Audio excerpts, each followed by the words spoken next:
चलिए आज कॉर्पोरेट दुनिया की एक बड़ी ही मजेदार कहानी सुनते हैं। एक ऐसी कहानी जहां नाकामी ही कामयाबी की पहली सीढ़ी बन जाती है। यकीन करना मुश्किल है ना? पर यह कहानी दिखाती है कि कैसे कभी-कभी सबसे कमाल के आइडियाज सबसे बेतुके बहानों से निकल कर आते हैं। और कहानी की शुरुआत होती है बस इस एक सवाल से। सोचिए, बॉस का कमरा है, मिस्टर शर्मा गुस्से से तमतमा रहे हैं और उनके सामने कौन खड़ा है? बंटी। बस यहीं से सारा का सारा ड्रामा शुरू होता है। तो चलिए कहानी के पहले हिस्से में चलते हैं। यहाँ हम देखेंगे बंटी और उसके दोस्त पप्पू को, जो बेचारे अपने बॉस के भयंकर गुस्से का सामना कर रहे हैं। जरा माहौल को समझिए। दो कर्मचारी हैं, एक बॉस है जो गुस्से से उबल रहा है और उन्हें चाहिए एक जबरदस्त बहाना, वो भी तुरंत। बंटी और पप्पू के लिए इस सिचुएशन बहुत ही ज्यादा सीरियस है और मजे की बात यह है कि वो बिल्कुल भी तैयार नहीं है। अब यहाँ से शुरू होता है असली खेल। बंटी इस मुसीबत से निकलने के लिए एक कहानी गढ़ना शुरू करता है। और क्या कहानी है? मतलब पूरी की पूरी मनगढ़ंत। और सबसे मजेदार बात क्या है पता है? बंटी एक शब्द इस्तेमाल करता है, फील्ड रिसर्च। हाँ, फील्ड रिसर्च। अब इसका मतलब वो नहीं है जो हम और आप समझते हैं। इस केस में इसका सीधा सीधा मतलब है बॉस के गुस्से से बचने के लिए बनाया गया एक शानदार, एकदम ब्रिलियंट बहाना। अच्छा, अब जरा उनके बहाने तो सुनिए, मतलब एक से बढ़कर एक। पहले तो कहते हैं कि उनकी बाइक खराब हो गई, तो क्या किया? साइकिल उठा ली। फिर कहते हैं कि उन्होंने आम जनता और स्ट्रीट वेंडर से बात की। और इस सब रिसर्च का सबसे बड़ा निचोड़ क्या निकला? अरे भाई, की असली चाय का मजा तो टपरी पर ही आता है। सच पूछिए तो ये लोग खुद को बचाने के चक्कर में और गहरा गड्ढा खोद रहे थे। और यहीं कहानी में एक गजब का मोड़ आता है। ये छोटा सा झूठ, ये बहाना अब एक बहुत बड़े और उतने ही बेतुके बिजनेस प्रपोजल का रूप ले लेता है।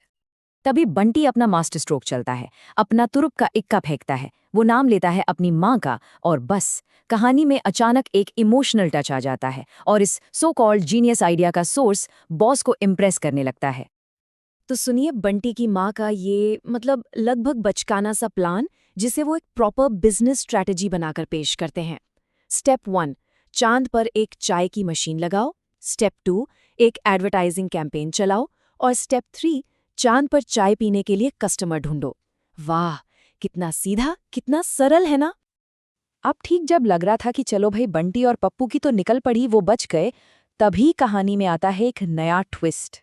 एक नया कैरेक्टर एंट्री लेता है, और वो भी उनके झूठ का पर्दाफाश करने के लिए। टेंशन एकदम से बढ़ जाती है।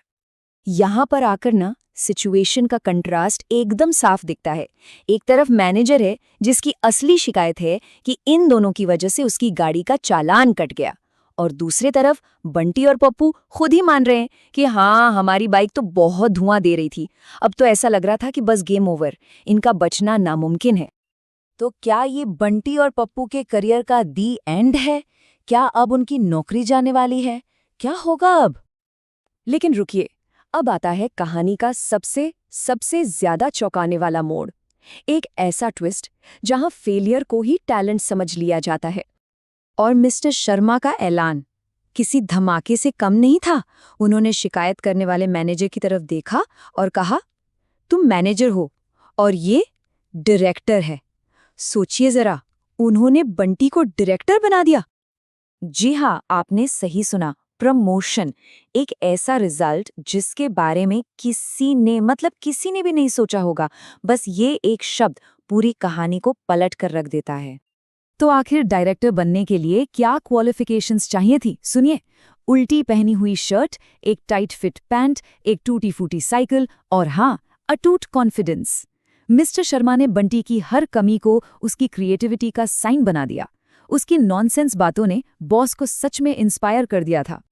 डायरेक्टर की पोस्ट मिलने के बाद बंटी ने ये जॉब एक्सेप्ट करने के लिए बस सिर्फ एक शर्त रखी, और ये दिखाता है कि इतनी बड़ी कामयाबी के बाद भी वो अपने दोस्त को नहीं भूला। और वो शर्त क्या थी?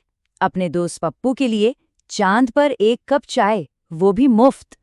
मतलब इस पूरे केओस और उथल-पुथल के बीच बंटी और पप्पू की दोस्ती ही इस कहानी का असली दिल है। तो ये मजेदार कहानी हमें एक बड़े ही दिलचस्प सवाल के साथ छोड़ जाती है। क्या सच में सबसे बड़ी क्रिएटिविटी कभी-कभी नॉनसेंस या बेतुकी बातों में छुपी होती है? क्या आउट ऑफ द बॉक्स सोचना, भले ही वो कितना भी अजीब लगे, इनोवेशन का पहला कदम हो सकता है? सोचने वाली बात तो है।